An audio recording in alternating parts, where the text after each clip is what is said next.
Gempa bisa datang tiba-tiba, tanpa peringatan. Dan saat guncangan berhenti, kita sering berpikir semuanya sudah selesai. Padahal kenyataannya, justru di saat itulah bahaya baru saja dimulai. Indonesia sudah pernah mengalami ini. Tahun 2004, gempa besar mengguncang Aceh dan Pangandaran, diikuti tsunami yang merenggut ratusan ribu nyawa. Lalu Palu, tahun 2018, tsunami dan likuifaksi terjadi dalam hitungan menit, menghancurkan seluruh kota. Kita belajar dari sana bahwa setelah gempa, kita belum benar-benar aman. Masih ada ancaman gempa susulan. Bangunan yang terlihat berdiri kokoh bisa tiba-tiba roboh. Jangan buru-buru kembali masuk gedung, apalagi tanpa pemeriksaan. Bahaya lainnya, kebakaran, sumber listrik yang rusak, pipa gas bocor.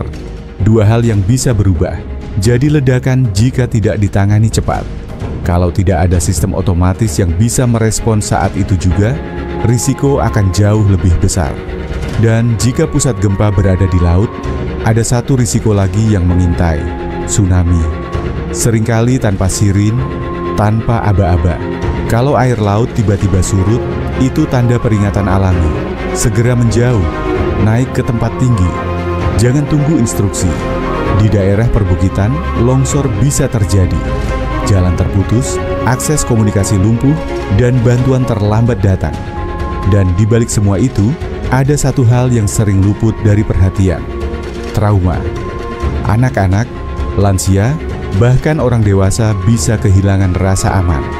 Karena bencana bukan hanya soal bangunan yang roboh, tapi juga tentang rasa aman yang ikut runtuh.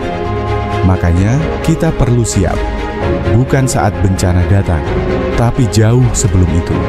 Salah satu bentuk perlindungan yang bisa kita lakukan, pasang sensor gempa yang akurat dan bereaksi otomatis, seperti seismic switch dari Toyo Automation Jepang.